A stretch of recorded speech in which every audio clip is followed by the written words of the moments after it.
بسم اللہ الرحمن الرحیم اللہم صلی علی سیدنا محمد وعلی آل سیدنا محمد واصحاب سیدنا محمد وبارک وسلم علیہم۔ ناظرین، پھر ایک عنوان کے ساتھ آپ کے سامنے حاضر ہوں۔ آج کا میرا عنوان قرب قیامت میں ہونے والے فتنوں میں سے ایک عظیم فتنہ، یعنی بہت بڑا فتنہ کہ جسے ہم اور آپ دجال کے نام سے جانتے ہیں، اس تعلق سے آج میری گفتگو ہے۔ پرفتن دور شروع ہو چکا، یعنی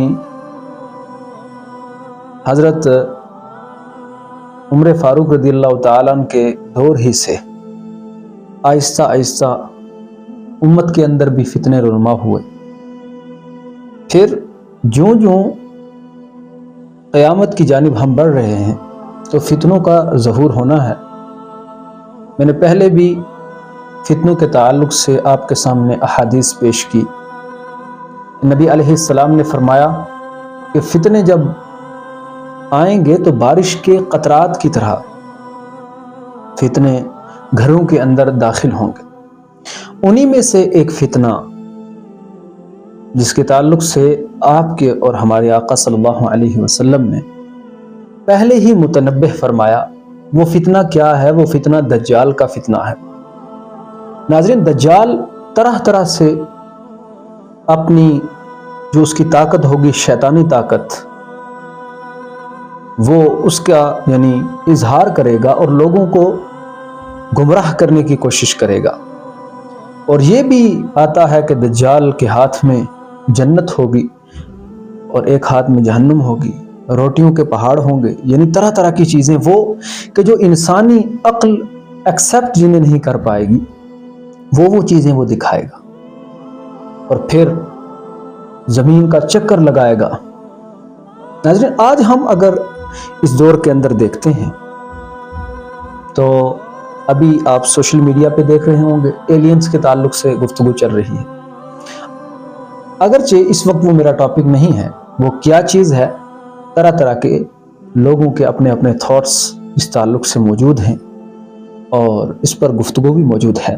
لیکن یاد رکھیں، یہ سارا جو آپ دیکھ رہے ہیں سوشل میڈیا پہ، یہ دجالی دور کی شروعات ہے، جس کے اندر لوگوں کے ذہنوں پر راج کیا جا رہا ہے اور لوگوں کے ذہنوں کے اندر خوف ڈالا جا رہا ہے اور لوگوں کو خوف میں مبتلا کیا جا رہا ہے طرح طرح سے۔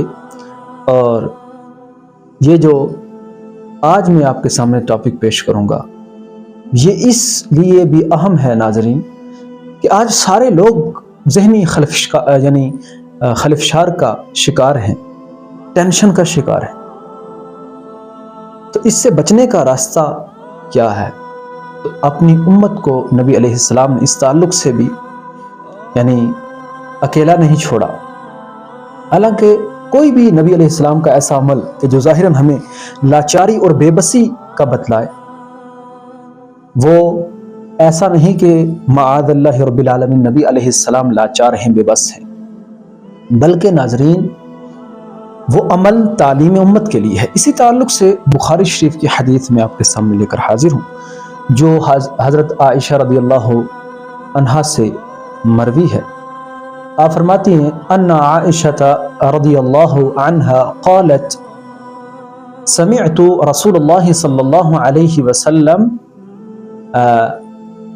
یستعیذ فی صلاته من فتنة الدجال. Narrated by Aisha radiallahu anha, I heard Allah's Apostle sallallahu alayhi wasallam in his prayer, in his salah, in refuge with Allah from afflictions of Dajjal. کہ رسول اللہ صلی اللہ علیہ وسلم اپنی نماز کے اندر دجال کے فتنے سے اللہ سبحانہ و تعالیٰ کی پناہ مانگتے تھے۔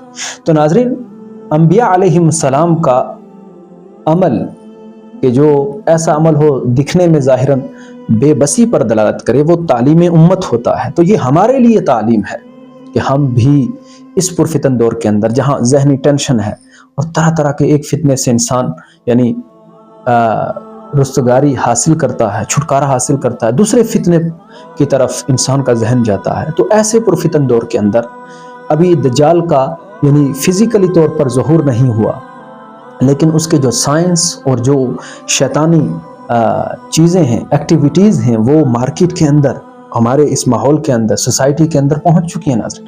اس لیے ہمیں چاہیے کہ ہر نماز کے اندر اللہ سبحانہ و تعالیٰ کے پیارے حبیب صلی اللہ علیہ وسلم کی تعلیم کردہ جو احادیث ہیں ان کو دیکھتے ہوئے ہم اللہ سبحانہ و تعالیٰ سے پناہ چاہیں، کس سے؟ دجال سے، فتنہ عظیم سے۔ اللہ سبحانہ و تعالیٰ کی بارگاہ میں دعا ہے کہ اللہ ہمیں فتنہ دجال سے یعنی مسیح دجال کے فتنے سے محفوظ رکھے۔ والسلام علیکم ورحمۃ اللہ وبرکاتہ۔